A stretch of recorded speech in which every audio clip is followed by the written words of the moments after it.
Yes, good afternoon, good evening. I'm Terri Widom, and this is Harlem Network News. And we're a new media platform, or not new. We started at the onset of COVID, and yeah, it's that long ago. But we are on YouTube. We're on all social media, and we started as an essential service during COVID, but we're still here and we're still an essential service, really ensuring that Harlem and the Harlems of the world are informed, engaged, and called to action.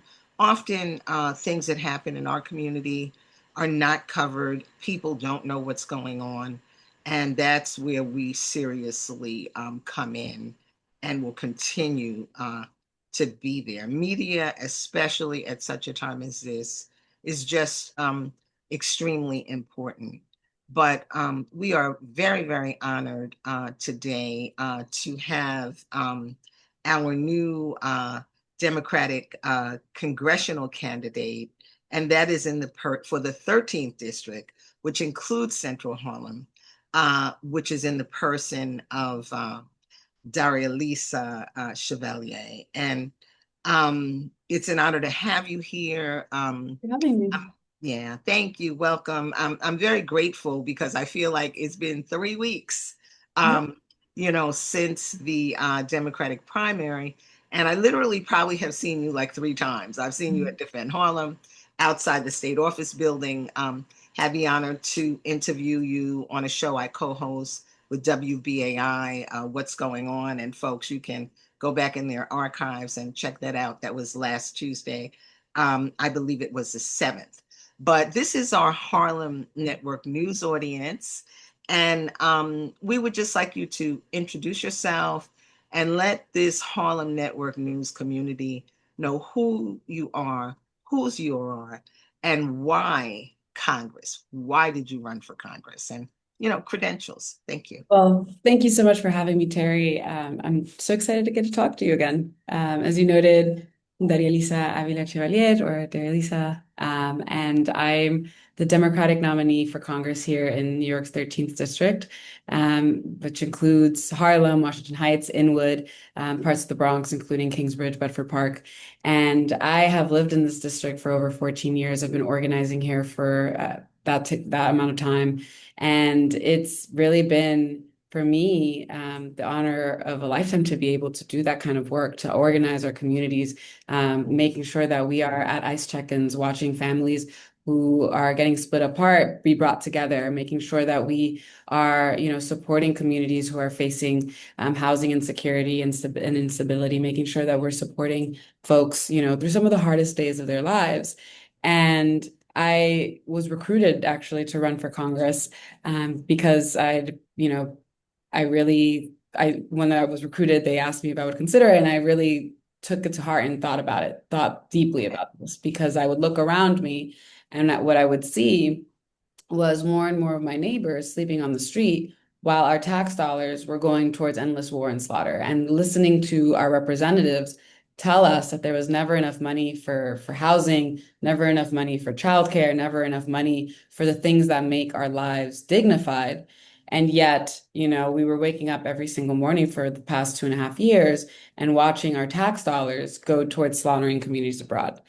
And whenever I would listen to my friends, my neighbors talk about the hardships in their lives, I couldn't help but think about the fact that these were all structural issues, that they were the result of policy choices that our representatives were making each and every day, be that in Washington or on the state level or in the city level. And so, when I was approached, I really thought about what it would have meant to so many in this community to have had someone who was willing to fight back against the Trump administration's attack on this very community here and the immigrant community here in this district.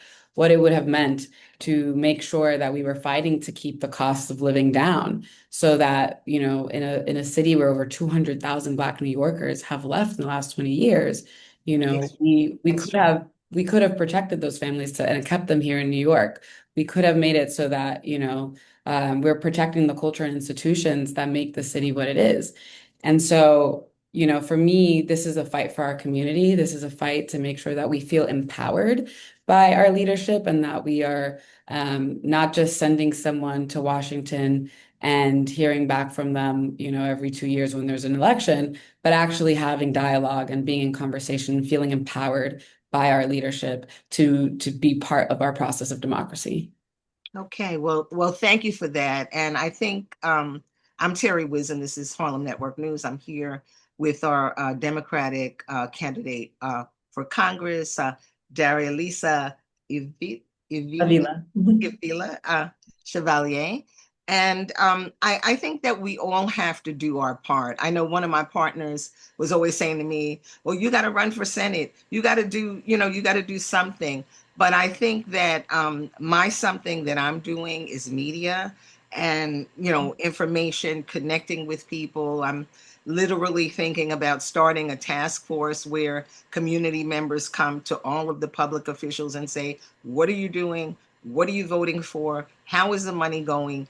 This is what we want. And we need like some direct dialogue because a lot of things, as we know, have completely gone rogue, from inside the federal government. And then it kind of trickles down, Absolutely. as money is being spent on war, um, heliports, the 250th anniversary, knocking down buildings and, deciding they're going to do a reflective pool.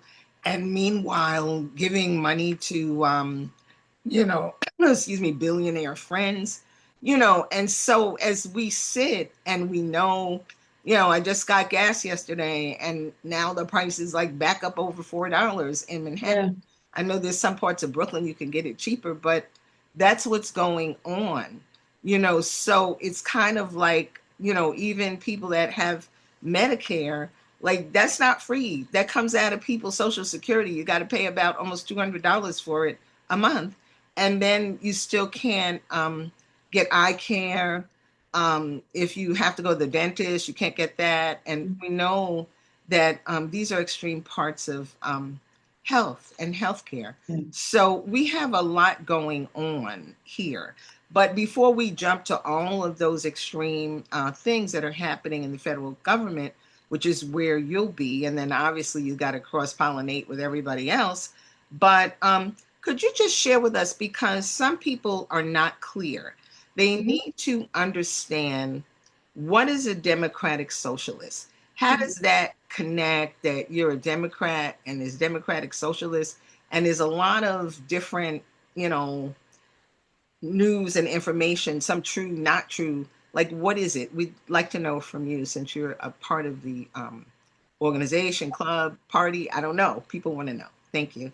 So, yes, I am a democratic socialist. And for me, democratic socialism has always been about making sure that working people can benefit from the wealth that they produce in our society, right? It is our labor as workers, as working people, that brings wealth into our society and making sure that we can actually reap the benefits of that work, right? And coming to decisions about that in a democratic way. So when we elect somebody to, for example, make sure our tax dollars come back home and invest in our children and not bombs, right? That's an example of engaging in a project of democratic socialism.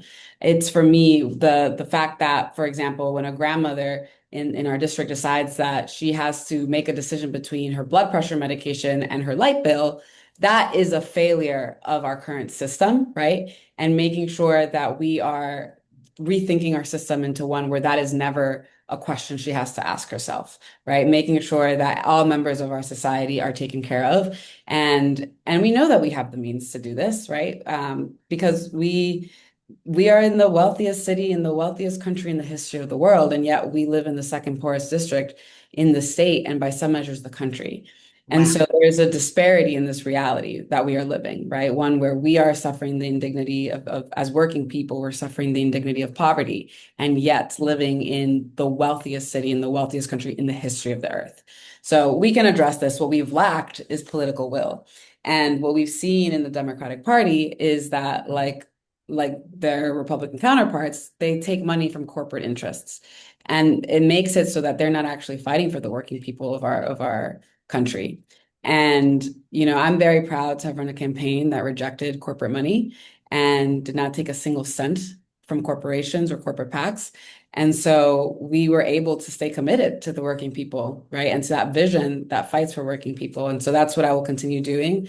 And I think across the country, people are hungry for this type of politics. And that's why we're seeing more and more democratic socialists become the face of the Democratic Party, because the Democratic base is hungry for this type of politics. Okay, thank you. Now, what is a democratic socialist? Is it a party or a party within a party? What is it? Because that's the one of the main questions that people just aren't clear. You So spoken about yeah. the initiatives, but people aren't clear as to like what is that? Yeah. Yeah, democratic socialism is just a vision for a framework for how to think about how government should work.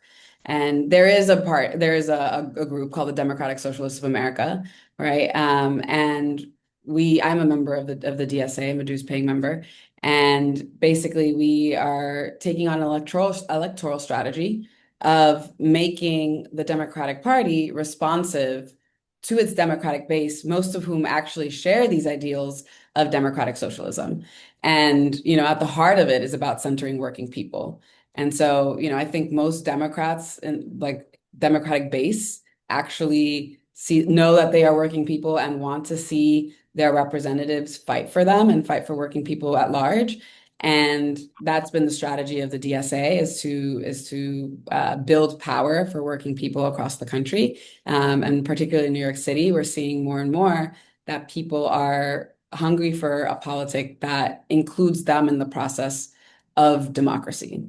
Okay. Yeah. Thank you for that. And what does the Democratic Socialist Party look like? How long has it been around? Who are some of the other members who are public officials who are part of it? Just so people have clarity, because there are a lot of myths and things flying back and forth, and people saying, "Oh, these are communists," and Yeah. quote, "What is communism?" So there's a lot of shade being thrown. So Yeah. yeah, So, the DSA is Democratic Socialists, which again is about making sure that we're centering the needs and values of working class people. The DSA has been around for many years at this point. There are many members of our government, both in city, state, and federal, who are members of the DSA. The mayor, for example, is a member of the DSA. There are many folks in the state assembly who are members of DSA and city council. State Senate. Now we have, someone who was just nominated or just won the Democratic nomination to the state Senate okay, as well. And it really is about building the power of working people. I came to the framework of democratic socialism. Actually, it wasn't through DSA, but it was actually through my reading of the Black radical tradition, right? And thinking through our history here in this district, where so many of the giants that have come out of organizing and have come out of our movements for social and racial justice were themselves socialists, right? And thinking about how, the Black Panthers, the Young Lords, Ella Baker, name the person who inspires you from this district, right? okay, And most of the time they were socialists, right? And they were advocating for not only racial justice but also economic justice, because they understood that these things are intertwined, that there is no such thing as racial justice so long as people of color could not afford the basic things that make life dignified. And so that's at the heart of socialism for me. And that is how I, think about this framework of the fight that we're facing and the fight that we're waging against, the fascism that Trump administration is waging against us. And so I think it's deeply important that folks not only have that analysis about the connection between racial justice and economic justice, but that they understand that this movement is not something that just popped up in the last few years. This is a okay. movement that's rooted in our history in this district. Okay, thank you for that, because education, knowledge is power. So that folks can understand. And our job now is just so much harder because it's better but it's harder. Yeah. because we have social media, Mhm. which is where a lot of people are getting their information. Yeah. And then we've got mainstream media, we have independent media so there's a lot to unpack. And before we even go any further with this show, I just want to also give condolences because just since last week, we've had so much loss of life. We've Yeah. had Nolan, who, in Mississippi, we don't know how he died. There's a call for an investigation with, Ben Crump, Al Sharpton. I really shout out to his mother and Yeah. his father for really taking a stand. I understand that. I lost my son, one of my sons, to gun violence just 4 years ago, and that was out on the Shinnecock Reservation. And I'm a member of Harlem Mothers and Fathers Save. I'm going to say my son's name is Ali Sam Wayman Wisdom, but I'm really inspired by his parents and the stand they've took. And I know I've got to go back in and take that stand as well. My son's case is cold. Only, the state can go in, state troopers, federal, a whole thing if something happens on a reservation. Mm. But we just have a lot to unpack. I mean, I think of like a Mamie Till, with Emmett Till. So it's kind of like we all got to really stand up. But then we also lost like a basketball star who Mhm. was a social worker, traveled abroad, and that's right here in the Harlem community, pretty much in broad daylight on an annual basketball thing. So this gun violence, this violence, we lost two people to ICE, like shot in their car and pulled out, and then we can't even go on to the macro level, in terms of the war crimes that are happening in the Middle East. So I just want to give condolences to everyone and just say that every life lost. I just saw a woman who worked with children with special needs who was shot in her car in the Bronx. That happened last night. So there's got to be some kind of gun reform. Obviously, we need preventative things so we don't get there. But it's like in New York, Yeah. we can't even buy guns here. So this is a key thing. But I Yeah. just didn't want to go further with our conversation without, just making that statement. We Yeah. can cycle back to that. But, But I'm also very sorry to hear of your own personal loss. yes, thank you. And I think, it's reflective of the fact that we have for so long had a politics of death and cynicism. And what we need is a politics of life, right? A politics that puts human life and human dignity at the center of every single policy decision that we make. So I appreciate you calling Yeah. attention to that. Yeah, absolutely. And I think, with all of the things that is happening, I mean, I'm grateful to be in media, just for that. But it's also really taking the pain that happens and doing something about it. And, when we speak of statistics, I'm in Harlem Mothers and Fathers Save. There's about 30 people that come. That's Jackie Rowe Adams, who lost two sons to gun violence. That's why she started the organization. But in this organization of 30 people that attend, and they're of all education, all economic backgrounds, mostly Black and brown people because it's in Central Harlem, but some come from the Bronx. But I personally know six people. So if you do the percentages in that and you start talking to your neighbors and friends, everybody knows like somebody whose son or daughter or somebody has been shot and killed. So that should not be a norm, but we're looking at it as if, that is the norm. So, Yeah. like you said, the value of life is extremely critical. One of the other topics that I want to address with you and think is important to unpack these hard topics so that we can bring the community together. And some of the Harlem residents kind of feel that they're the Harlem residents born and raised here, and that new younger people, democratic socialists, are just coming in and thinking they know what the Harlem community needs, and they're kind of taking over. And then, they're looking at the shadow of the exodus, as you said, of over 200,000 people because they can't afford it. So, how do you address that? How do you talk to those people? How do you bridge that gap? How do you, make everyone a part? How do you plan to do that? Yeah, as an organizer, that's what you do, right? Is you bring folks together, you meet them where they are, and you talk about like how do we address the issues that we're all facing?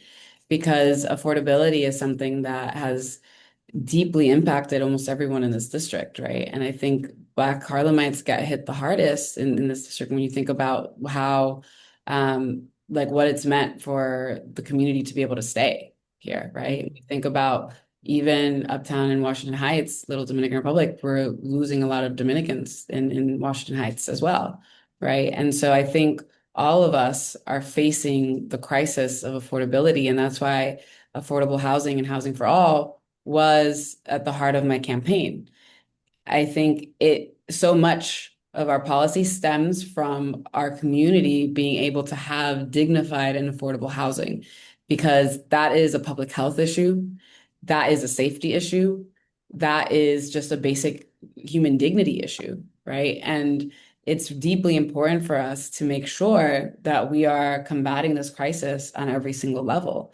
And I think, we have just had representation for too long that has not taken this fight seriously. And that's why it costs, $4,000 for a two-bedroom in Harlem in a district that is the second poorest district in the country, right? That no one can afford that. And even when you look at the builds that are happening, the new builds, you look at the max number of bedrooms and it's two. Where do you fit a family in a two-bedroom apartment, right? And so these are the types of questions that so many people in Harlem and across the district are asking themselves, right, when they make the decision about whether or not they can afford to stay, right? And I think what we need is policy that is gonna fight to make sure that people can actually stay in their homes, right? And that's why I'm committed to, on the first day in Congress, sign on to the Tenants' Rights to Organize Act, because we know it's proven that we reduce evictions when tenants have the right to organize. We know that we save so much in terms of social services and wraparound support when we can just keep people in their homes instead of having to provide, the wraparound services that someone needs once they're are going through this loss, right? Making sure that we are fighting to reinvest in NYCHA through a Green New Deal for public housing, because this is the district with the most public housing stock in the entire country. And the Wow. conditions that folks are facing inside NYCHA homes should bring shame to every single person, right, who has allowed this to happen. And we need to reinvest with the Green New Deal, which would not only give folks a dignified place to live, right, through public housing, but also give employment, right? It would bring over 300,000 new jobs, good union jobs to New Yorkers. It would put over $96 billion over the course of 10 years into our economy when the cost of repairing is about 78 billion. So that's almost, 18 billion in revenue for the city, right? That means that people would actually be able to economically benefit from this. And then I think about even just the psychological impact of what it means to people to be part of the process of rebuilding their community and giving their family and their neighbors a dignified place to live, right? And watching them enjoy that. And I think that is also going to have an impact on the market, right? When people don't look at NYCHA as the last resort for as a place to live, right? That's going to incentivize folks to bring the cost of housing down. And I'm going to be working with every single level of government to also think about strategies for bringing the cost of housing down, holding bad landlords accountable, making sure that the repairs that need to happen are actually happening, making sure that we are passing legislation that protects tenants and getting folks lawyers, because we know that when folks have lawyers, they're less likely to be brought into housing procedures to begin with and housing court, but also are more likely to prevail when that happens. Okay, well, thank you for that. It's all very critical, particularly the NYCHA situation. And many people really don't understand that when NYCHA first came about, a lot of the veterans that were coming home from World War II were Yeah. the people in these NYCHA homes, and somehow it has really deteriorated. It had not somehow, it's deteriorated because funding has not been put in. And let's assure to dispel the myths, because people in NYCHA pay rent. And Hmm. some people that are in NYCHA, they, work and they make, a halfway decent salary. But when 30% of your salary is taken in taxes, and then you're in an apartment, it's NYCHA, it needs repairs and everything, but you really can't move Yeah. because you can't afford to go to the 2 bedroom that costs $4,000. But, based on your income, because that's what NYCHA does, you might be paying $3,000 in NYCHA, where you're not getting the services. And then, we have to also talk about the crime factor that's happening in NYCHA. That is a reality. And that has to do with poverty, it has to do with stress, and it also has to do with lack of servicing, lack of policing, lack of programs, lack of support, lack of education. Yeah. So, we Like, have a yeah. lot to unpack. But Okay. question, when you're speaking of making these changes, I know one of the places that I saw you was at a Defend Harlem regarding the 145 project. And the Mhm. 145 project is like, I wouldn't say a catch-all, but it's representative of what's happening in AMI that's not affordable. It could change the face of Harlem based Yeah. on who can afford it. And then also the fact that it's putting a whole bunch of people in a system that's already in overload, Yeah. from transit to everything else. What are your thoughts on that? And how can that be addressed as it stands now? It looks like it's moving forward, but how can we address it to make it equitable to this community and not change the whole plateau of Harlem? Yeah. I mean, there are a number of conversations that we're having with folks, including folks at Defend Harlem, about what are the steps that can be taken there.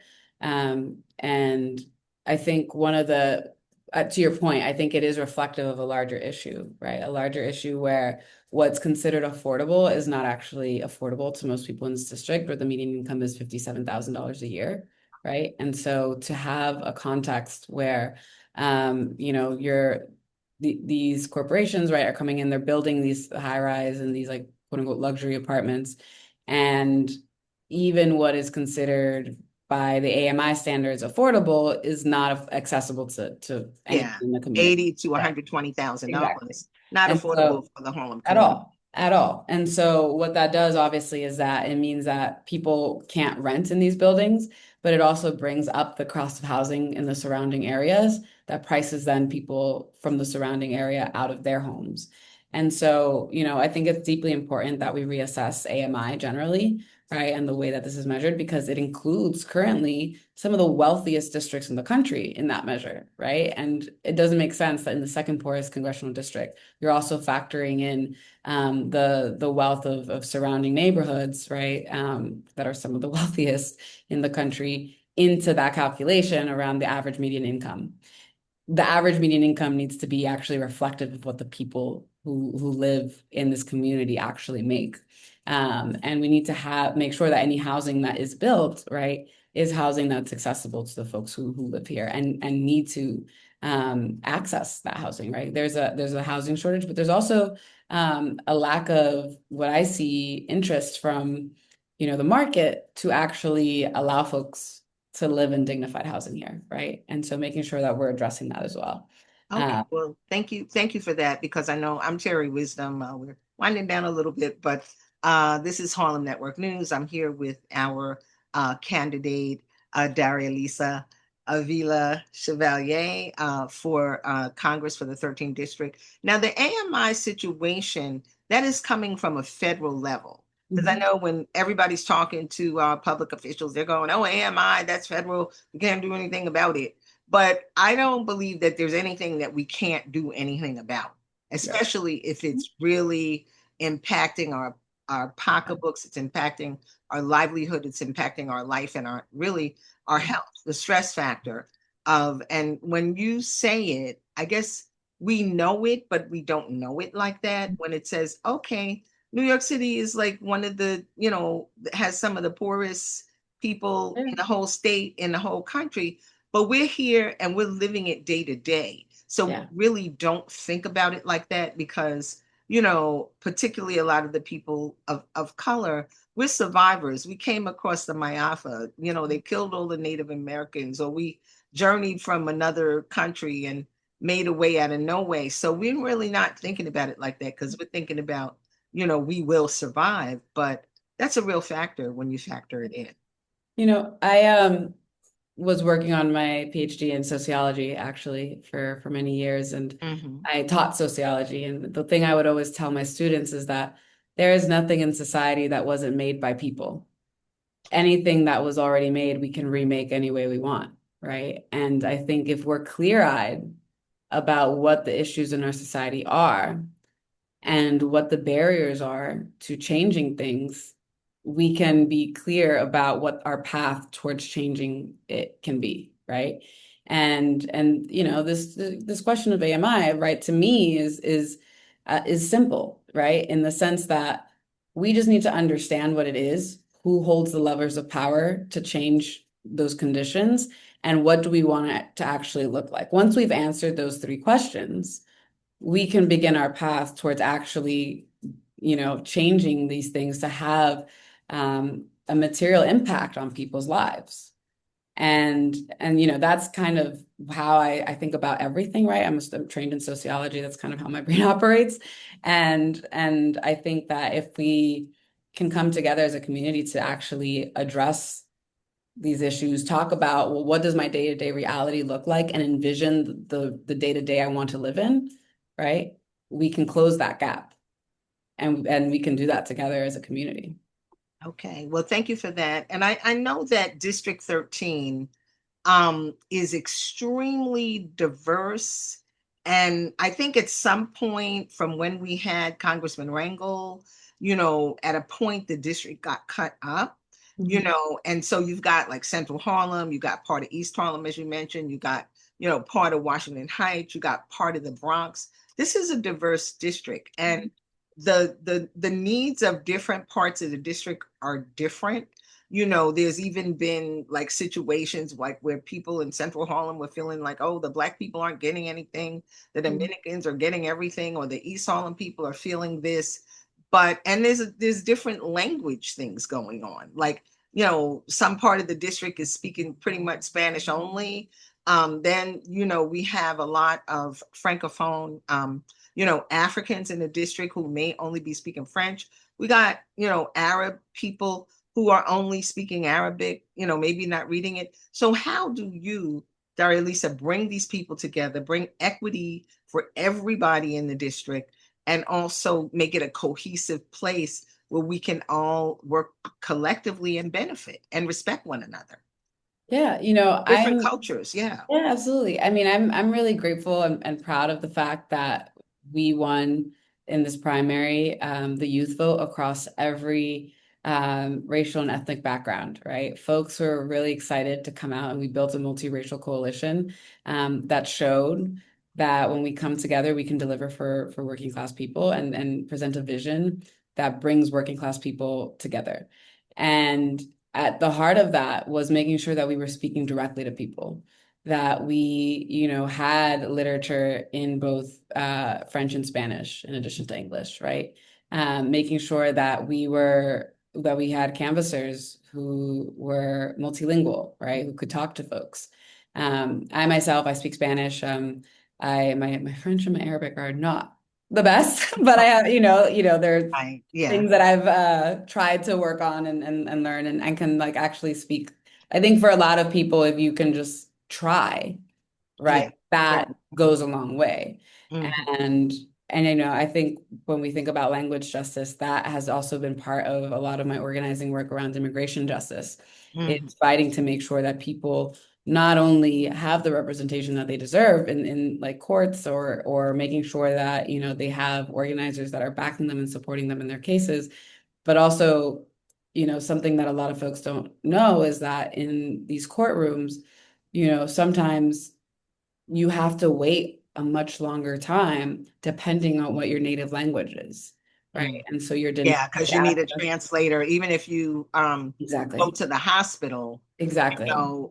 you may need a translator, and often like people, which is, doing what works, relying on a child or, Yeah, some exactly. kind person, that's going to translate for you because you have Exactly. an emergency. So, Yeah. we have a lot going on. In this particular district. One of the other questions for the community, and we're almost done. I think I sound like the Baptist preacher. We're almost done, but one of the questions that folks are having, as you're coming into this, you are coming in. You are, I guess, I don't know if the right term. You're a freshman congressperson. How are Mhm. you going to come in and kick butt? Because I don't know what committees you can get on, what it is, what relationships you can build. Are you having a transition and conversations with Congressman Espaillat? Because how are you going to get in there and do what has to be done in a district that has so much need? We can't afford to lose. Absolutely. As an organizer, I'm very used to being out-resourced and outnumbered and still having an outsized impact, right? And winning big wins for folks, whether that was the immigration justice work that I was doing and trying to get folks out of ICE detention and successfully doing that, or, and fighting for mutual aid to get folks critical funds during the pandemic who were left out of the stimulus program, right? Making sure that people can actually feel the benefits of the work that we're putting in. And that comes from being able to build relationships and build trust, right? And knowing that there are no two people in this world who agree on everything, and yet you can build bridges and come together to fight for the things that we can agree on. I have spoken to Congressman Espaillat, and he has offered to help in this transition, and I'm grateful for that. There's a lot we disagree on, but I think at the end of the day, we care about this community, about New York 13, and we want to make sure that we can actually deliver. And I'm so grateful to all the folks who have reached out already to offer their support to help me and my team as we're doing this transition, to make sure that we can come in on day one and really show strength. And the beautiful thing about this campaign has been knowing that there are other folks across the country who are running similar campaigns, who believe in the same vision, who want to fight for housing for all, for Medicare for all, to make sure that our tax dollars are coming back to our communities, who want to abolish ICE, who want to make sure that the working people of this country feel represented in their politics. And we're going to go into Washington as a block, and we're going to be clear-eyed, right, about what it is that needs to happen to actually deliver. And so I'm very grateful and very excited to get to work and to make sure that folks can benefit from this. Okay, well, thank you for that. And we are excited to work with you because I think it definitely is going to take a village, Yeah, to absolutely. get this stuff done. And, there's so much I failed to mention, even with everything that has happened this week. We have had, the death of a senator, Yeah. so that's huge, in the person of Lindsey Graham of South Carolina. And then we have another Senator McConnell that is out very ill. Mhm. So that is impactful to the big picture. I Mhm. offer condolences because I offer condolences to all. Life is Yeah. life. And, if people aren't doing the right thing, we got to hold them accountable. But how do we stop the rogue, and this is the last question, but how do we stop the rogue Trump machine? Because we're sitting back and we're kind of the sentiment in the community is like, they're doing this and they're doing that, but there is us. You know what I'm Mhm. saying? So how do we bridge that gap? Because it appears the president is just going rogue. He's doing whatever he wants to do, um, knocking down buildings, putting up this. And he is talking, things are happening in numbers that most people can't even count to a trillion. Talking about billions, trillions, and meanwhile, the average person is, one paycheck away or making decisions in the supermarket. So how do we stop this, rogue war, doing what I want machine? What do we do? Because it doesn't seem like anybody in the Senate or Congress is doing anything, Yeah, to absolutely. the layman people. Yeah. I'm not saying that they're not doing anything, but No, because he's just doing what he does, yeah. what do we do? No, I completely agree. I think what we need is we need to show that we are united against, Trump's fascism. He needs to be impeached. His administration, folks who have been responsible for carrying out so much of this violence against our communities need to also be impeached and need to be held accountable. And I think we need to actually fight for a vision. It's not enough anymore to tell people, oh, Trump is terrible. We know that. And life is hard for people, right? Like people are struggling to make ends meet. They are struggling to give their children dignified childhoods.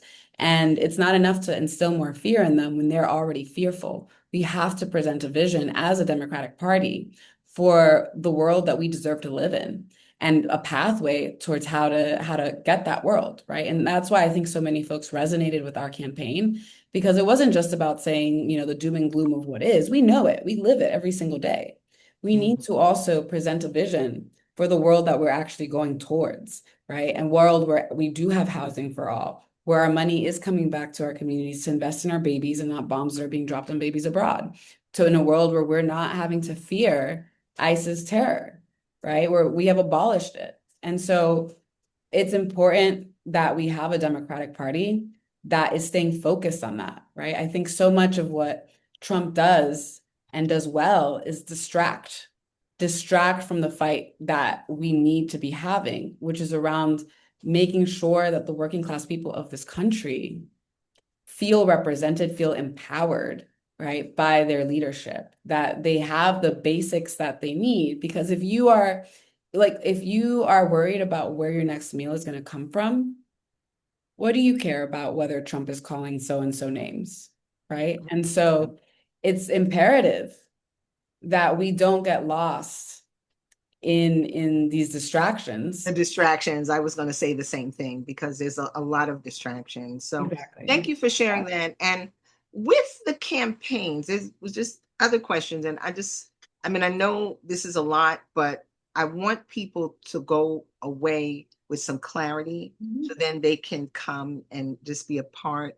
How did you fund your campaign? Because that's a whole big thing that people want to know because they're feeling like some people like have funded their campaign by APAC or they funded their campaign by this one or that one. And they feel like, okay, if those people funded you, you got to answer to them. You got to do what they want. So people want to know, like, how do you fund your campaign? Because we want to make sure that you're a free agent to work Yeah, for the people. absolutely. I'm very proud to say that the average And we know it's public record. So yeah, yeah. I mean, I'm very proud to say that the average contribution to my campaign was $66. And, this was really a people-powered campaign. We really just, it was a lot of fundraising, a lot of talking to random strangers and asking them to support, right? And people donated to this campaign because they believed in the vision, right? And we were able to raise over $1 million like that, just like reaching out to people, asking them to support. And so I'm very grateful to every single person who donated, every single person who knocked doors, who made phone calls and phone banked. And I'm just so grateful because I think this is an opportunity for us to show that working people, when we organize, we can win, and that organized people will always be organized money. okay, because people are just afraid of the big donors, and they're like, "Well, does she have big donors?" And now she's got to. So these are, these are the grassroots concerns, and we know that we'll be speaking with you again. We really appreciate you. I know you spoke about some initiatives for small business, for Black small businesses. There's a big concern with Mayor Mondani. People are like, well, what's his Black agenda? Harlem's getting passed over. So these are all things that are questions. We can't solve them in one day, But if we speak about them, if we know about them, then we can begin to address. And of course, in our District 5, school district, which really encompasses Central Harlem, there's a great concern because we have serious, though there may be gentrification in Harlem, we have serious separate but not equal education, where 99.999% of our public education is Black and brown kids, and it's not equitable. And we think that was passed like 50 years ago, and that's a federal law. It's not happening here. Yeah. So yeah, no, we have one of the most deeply segregated school systems in the country. And that is just a fact, right? And that is the result of decades of disinvestment from our schools. And, part of this framework of babies not bombs, to me, I've always asked, my question has always been, why is it that we have so much money for this war machine, and yet I'm seeing more and more of our children leave the city altogether because they can't get a dignified education, right? Their parents can't afford to give them a dignified childhood. 40% of our kids are living below the poverty line.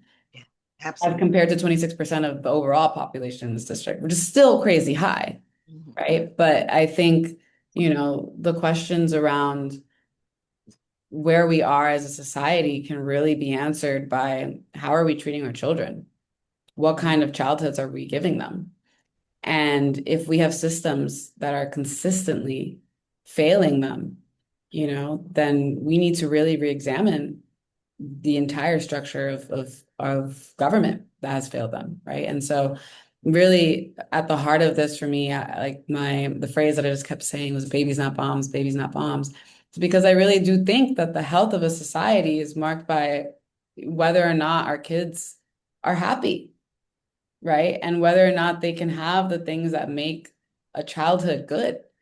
And, making sure that we're investing in our schools is one of the most important things that we can be doing to give them a dignified childhood. For me, education isn't about a career or getting a good job. It's about dignity and the dignity and knowledge and being able to, advocate for yourself. Exactly. So thank you so much for the conversations. Of course, we could keep talking for hours, and then we got to take our talk and put it into action.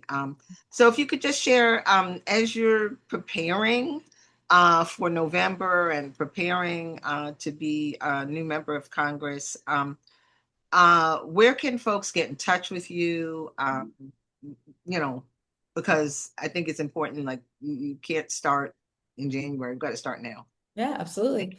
You can reach out to us on socials or on our website. Our website is darialisaforcongress.com. You can reach out to us on social media at Darializa4NY on any platform. And just really excited to build out this work, right? To build out the co-governance, the work that really matters when it comes to making sure that representation is actually in community with us and having that reflected in policy.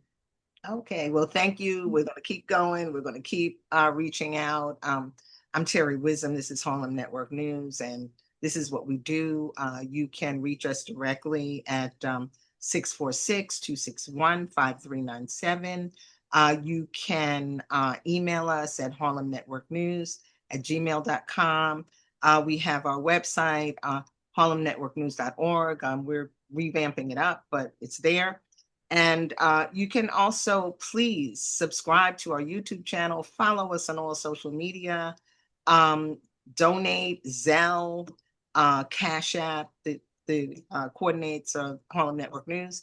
But it's very, very important. And I never do a show without saying what our counterpart, Roland Martin, says, bring your eyeballs home.